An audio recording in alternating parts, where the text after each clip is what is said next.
insolent revenge. The phone rang at 7:30 p.m. while I was grilling burgers on my deck, watching the sun set over Lake Vermilion. When I saw Jessica's name on the caller ID, I should have let it go to voicemail.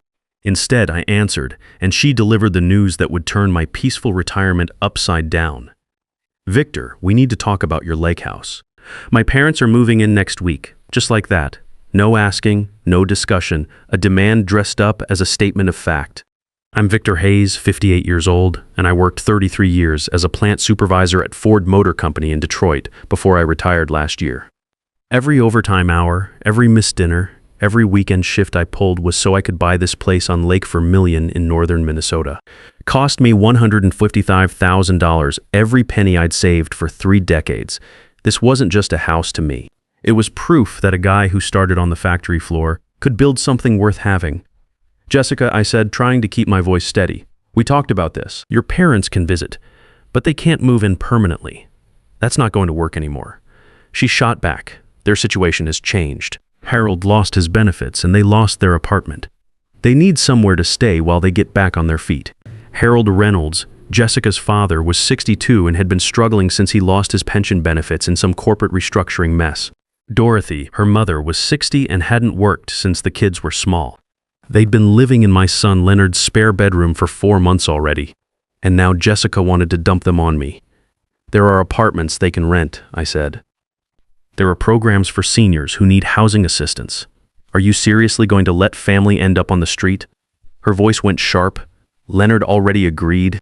"If you have a problem with it, maybe you should sell that place and move back to Detroit where you can actually help your family instead of hiding out in the woods." The line went dead. I stood there, holding the phone, looking out at the lake where a family of loons was calling to each other across the water. 12 months earlier, my biggest concern was whether to stain the deck this weekend or wait until spring. Now I was apparently in a war I didn't know I'd signed up for. I called Leonard right away. My son answered on the 3rd ring, and I could hear Jessica's voice in the background, sharp and insistent. "Dad, hey look, Jessica told you about her parents, right? She told me they're moving into my house without my permission." That's what she told me. "Silence then. It's temporary, Dad. Just until they find something permanent." How temporary? A few months, maybe longer. Their situation is complicated. A few months. In my 3-bedroom cabin that I'd specifically bought to get away from other people's problems. A few months of Harold complaining about everything from the water pressure to the lack of cable TV. A few months of Dorothy rearranging my kitchen and leaving her romance novels all over my coffee table. "Leonard, son, I love you, but this isn't happening, Dad, please." Jessica's really stressed about this. Her parents don't have anywhere else to go, and things have been tight since her hours got cut at work. There it was, the tone I'd been hearing more and more since Leonard married Jessica 16 months ago. That defeated, exhausted sound of a man who'd stopped fighting battles he couldn't win. It reminded me of how I used to sound when his mother was alive and demanded I work extra shifts to pay for things we couldn't afford. But this was different. This was my house, bought with my money during my retirement. I'd earned the right to say no. The thing was, Leonard had always been a good kid. Smart, hardworking, decent to his core. He'd graduated from Michigan State with a business degree, got a solid job in marketing, and seemed to have his head screwed on straight. Then he met Jessica Reynolds at some work conference in Chicago, and within 6 months they were engaged. Within a year, they were married, and she was pregnant with demands I couldn't even keep track of. Looking back, I should have seen the warning signs. The way she always had some crisis that required Leonard's immediate attention. The way she'd sweet-talk him into paying for things that weren't his responsibility. The way she'd gotten him to co-sign on a car loan for her brother, then acted surprised when the brother stopped making payments. But I'd kept my mouth shut, because that's what you do when your adult son makes his own choices. You hope he knows what he's doing, and you're there to pick up the pieces if things go wrong. I just hadn't expected the pieces to include my retirement home. The next morning, I drove the 2 hours south to Duluth and paid a visit to Diane Murphy, a private investigator I'd found online. Her office was in a strip mall between a tax prep place and a sandwich shop.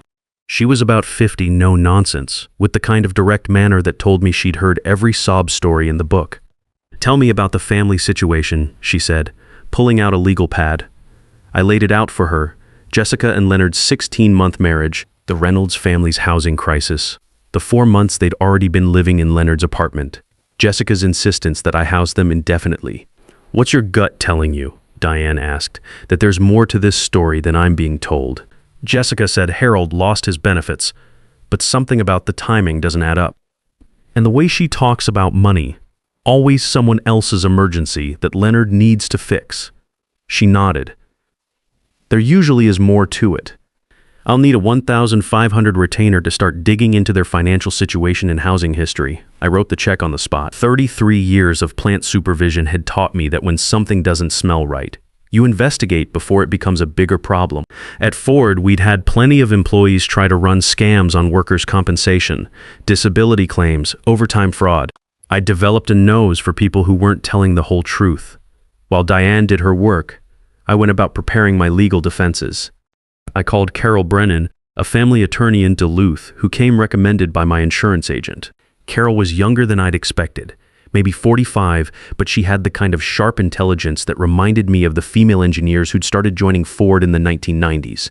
"Mr. Hayes," she said after I'd explained the situation, "you have absolute legal right to refuse entry to anyone you choose. This is your property. Your daughter-in-law can demand all she wants, but she has no legal standing to force you to house her parents. What if they show up anyway? If they arrive uninvited and refuse to leave after you've asked them to go? That's trespassing. You call the sheriff."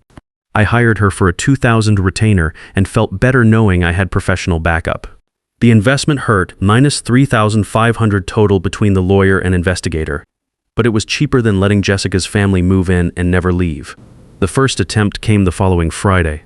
I was sitting on my dock around noon when I saw a rental car coming up my gravel driveway. Harold and Dorothy Reynolds got out, along with enough luggage for a month-long stay. I met them on my front porch. "Harold, Dorothy, this is unexpected." Harold stepped forward with his chest puffed out like a rooster.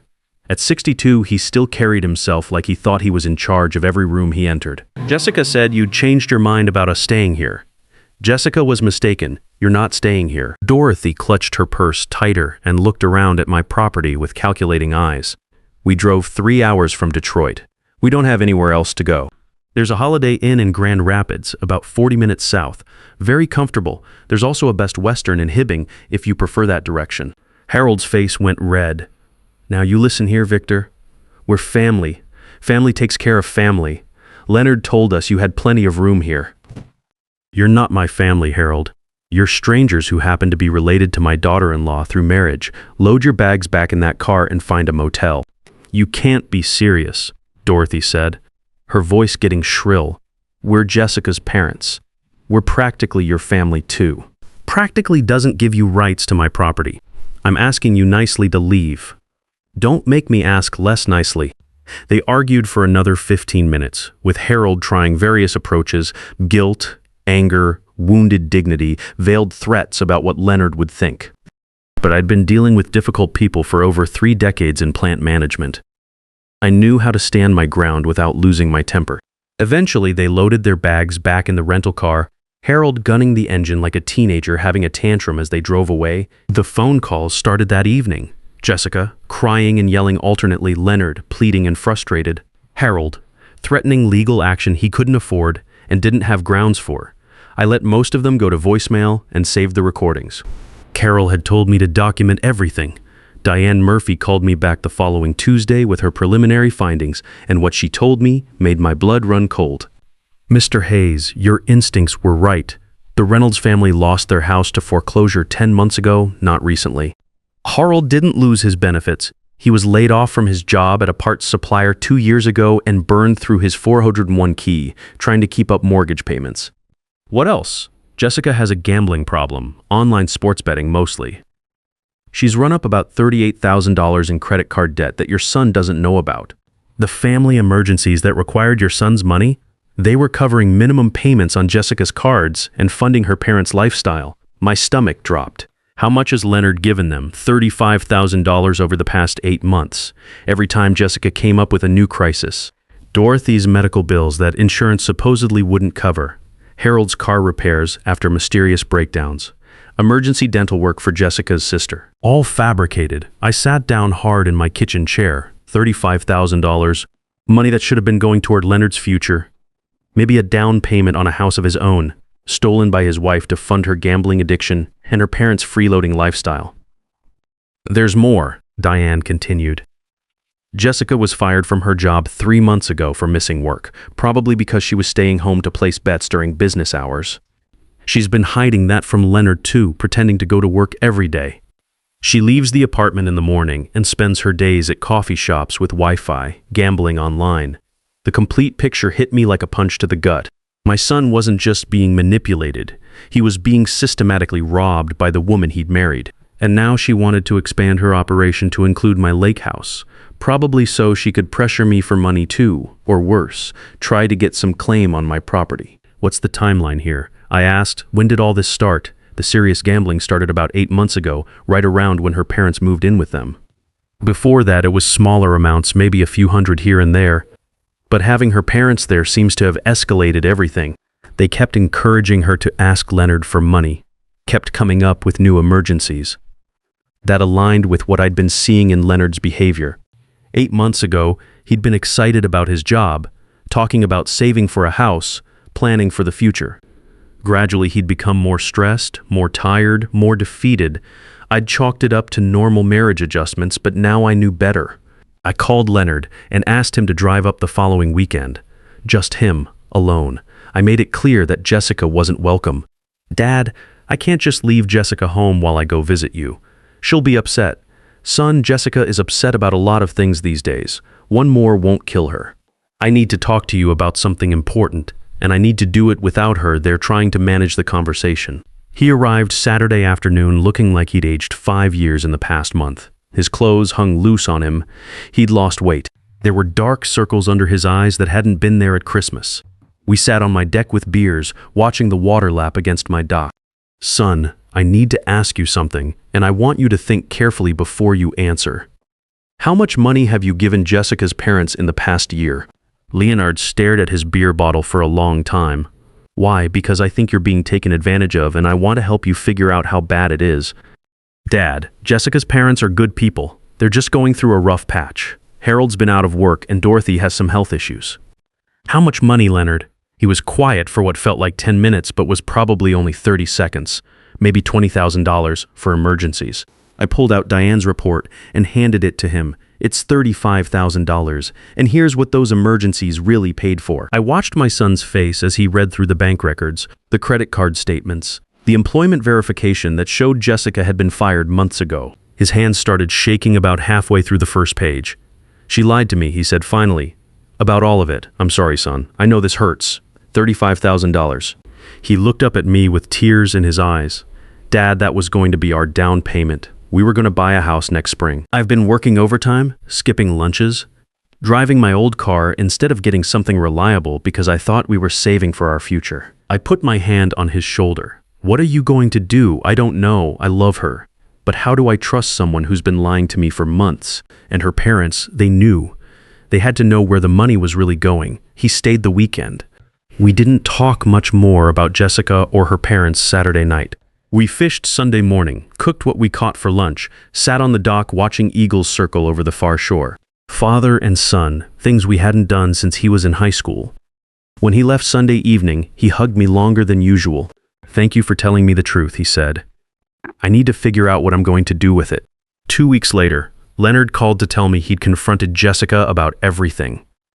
I showed her the investigator's report, he said. At first, she denied it all. Said you were trying to break us up because you never liked her. Then she admitted to the gambling, but claimed it was only a few $100s. When I showed her the bank records, she broke down crying and said she'd been trying to protect me from stress. What about her being fired?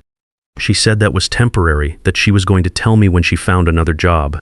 She begged me not to leave her, promised she'd get help for the gambling, said we could pay back the money over time. I didn't say anything. This was his decision to make, Dad. I wanted to believe her. Part of me still wants to believe her. But then her parents showed up at our apartment Sunday night. What happened? They were furious. Harold was yelling about how I was abandoning family, how Jessica needed support, not judgment. Dorothy was crying about how they'd end up homeless if I kicked them out.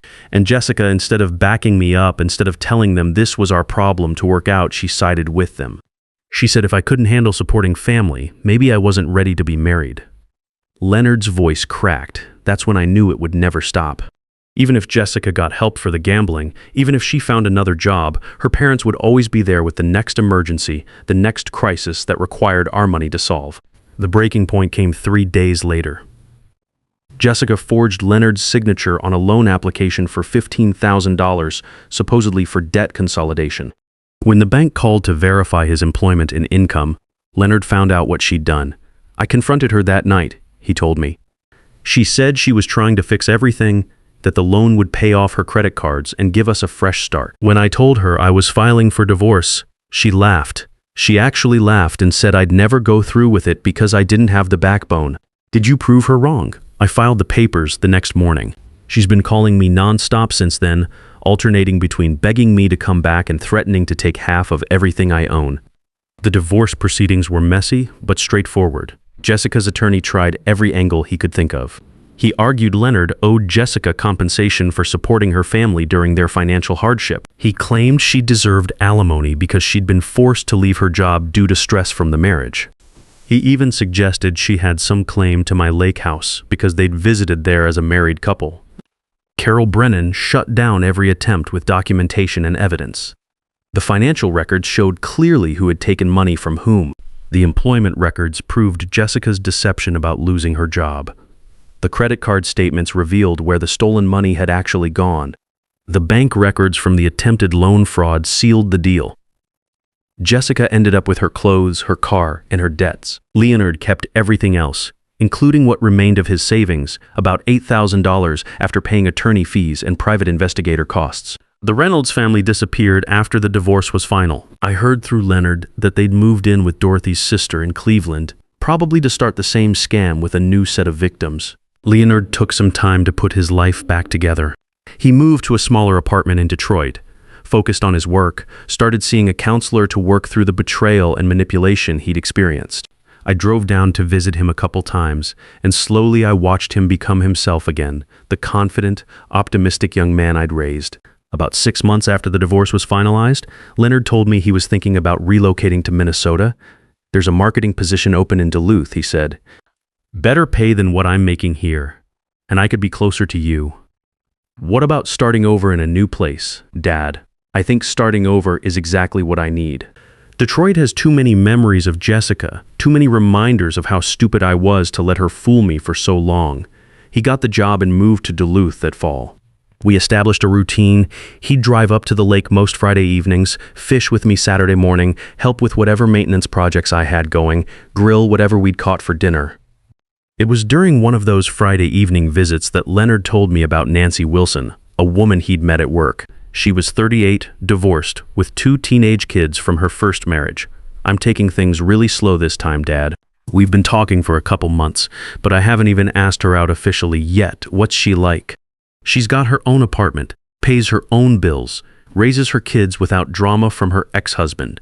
When I mentioned I was saving up for a house down payment, she didn't immediately start suggesting ways I could spend the money on other things. He smiled. Basically, she's the opposite of Jessica in every way that matters. I met Nancy the following month when Leonard brought her up for a weekend visit. She was quiet at first, polite but cautious. I didn't blame her. Meeting your boyfriend's father, who'd just been through a messy family situation, probably wasn't high on anyone's fun list, but she loosened up after I taught her how to clean walleye properly. She had good hands for detail work and didn't get squeamish about gutting fish. When she asked intelligent questions about my career at Ford and actually listened to the answers, I decided I liked her. Your dad's a good man. I overheard her tell Leonard that Saturday night while they sat on the dock.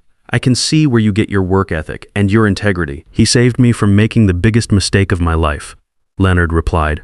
If he hadn't hired that investigator, if he hadn't forced me to see what Jessica really was, I'd probably still be married to her, going broke one crisis at a time. Nancy's kids, Sarah and Mark, started coming with her on visits after Leonard and Nancy had been dating for about 6 months. Sarah was 16, smart and serious about school. Mark was 14, all elbows and attitude, but he perked up when I showed him how to operate my boat and let him drive it around the lake. Can I bring my friends up sometime? Mark asked one weekend. They've never been fishing on a real lake. As long as your mom says it's okay and you follow the safety rules, I told him. Later that evening, Nancy pulled me aside. Thank you for including my kids. Their father hasn't been much of a presence in their lives since the divorce. Having a positive male role model means more than you probably know. Leonard proposed to Nancy on my dock during a weekend visit the following spring. I was inside making coffee when I heard her squeal with delight. By the time I got outside, she was crying happy tears and showing me the ring, a modest diamond solitaire that Leonard had bought with money he'd saved himself, not borrowed from family. "We want to have the wedding here," Leonard told me later. "Small ceremony, just close friends and family. Nancy's parents, her kids, a few people from work. Would that be okay, son? I can't think of anything that would make me happier." The wedding was held the following September right here on my property. 45 people, a minister from Nancy's church in Duluth, and a reception on my deck overlooking the lake. Sarah and Mark stood up with Leonard and Nancy as the wedding party. Sarah cried during the ceremony. Mark tried to look bored, but kept grinning despite himself. I walked Nancy down the aisle since her own father had passed away 3 years earlier. When the minister asked who was giving her away, I said, "Her family and I are," and meant every word. During his toast at the reception, Leonard stood up and looked right at me. "2 years ago, I thought I knew what family meant," he said. "I thought it meant saying yes when people asked for help, even when that help was destroying my life. My father taught me something different. He showed me that real family protects each other from people who want to cause harm. Real family tells you the truth even when it hurts. Real family fights for each other when fighting is what's needed." He raised his beer bottle toward me. "Dad, thank you for loving me enough to save me from my own mistakes. And thank you for welcoming Nancy and her kids into our family the right way, with respect and honesty." Now, 2 years after all the drama started, I'm sitting on my dock again at sunset, watching the loons call to each other across the water. Leonard and Nancy live in a house they bought together in Duluth, a real partnership where both people contribute and both people benefit. Sarah is a senior in high school now, talking about college and maybe studying engineering like her step-grandfather. Mark plays hockey and helps me maintain the dock when they visit on weekends. I never heard from Jessica again. According to Leonard, she remarried quickly. Some guy she met online who had money and property she could access. I felt sorry for him, whoever he was. Maybe he'd be smarter than Leonard was initially. Maybe he'd see the warning signs earlier. The lake house is still mine, still my refuge and my reward for 33 years of hard work, but now it's something more. It's the place where my real family gathers. It's where Leonard and Nancy had their first dance as husband and wife. It's where Sarah caught her first northern pike and Mark learned to dock a boat properly. Most importantly, it's the place where I learned that sometimes the most loving thing you can do for family is refuse to let them make bad decisions. Standing your ground isn't selfish when you're protecting people you care about from parasites who want to drain them dry. I finished my coffee and went inside to call Leonard, just to check in on how his week was going. Because that's what real family does. They stay connected without bleeding each other financially or emotionally. The phone rang twice before he answered. "Hey Dad, how's the lake tonight?" "Perfect, son. Absolutely perfect." And for the first time in longer than I could remember, that was completely true. Sometimes protecting the people you love means disappointing them temporarily, because real love prioritizes their long-term well-being over short-term peace. A man who's worked 33 years for his security doesn't owe it to anyone, but he does owe his children the wisdom to recognize when they're being exploited.